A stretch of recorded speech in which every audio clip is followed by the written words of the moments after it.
साम्राज्य, सामान्यांचा असामान्य आवाज। दक्षिण सोलापूर तालुक्यातील तीर्थ या गावातील विष प्रकरणी त्या 3 लहान मुलांची प्रकृती सुधारत आहे। 3 मुलांच्या खुनाचा प्रयत्न केल्याप्रकरणी मृत बापावर कलम 307 अन्वये गुन्हा दाखल करण्यात आला आहे, अशी माहिती वळसंग पोलीस ठाण्याचे सहाय्यक पोलीस निरीक्षक राहुल डोंगरे यांनी दिली। तीर्थ गावात राहणारा भीमा वाघमारे रागात होता, चिडला होता। त्यानंतर तो घराबाहेर चालला। जाताना त्याने प्रगती वय 6, प्रतीक वय 4 आणि प्रतीक्षा वय 3 या तिन्ही मुलांना गाडीवर बसवले। पत्नीला सांगितले की वळसंगच्या आठवडा बाजारातून मुलांना खाऊ आणतो असे सांगून त्याने त्या तिन्ही मुलांना वळसंग येथील स्वतःच्या शेतात नेले। तिन्ही मुलांना विष पाजून स्वतःही विष प्राशन केले।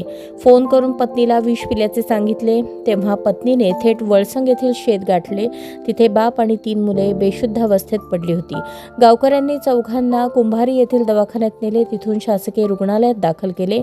याची डॉक्टरांनी भीमा वाघमारे उपचारापूर्वीच मयत झाल्याचे सांगितले। दुसऱ्या दिवशीच म्हणजेच 2 एप्रिल रोजी 2 बालकांची प्रकृती सुधारली होती, तर 3 वर्षांच्या बालिकेची प्रकृती खालावली होती, पण गुरुवारी तिच्याही प्रकृतीत सुधारणा झाली आहे।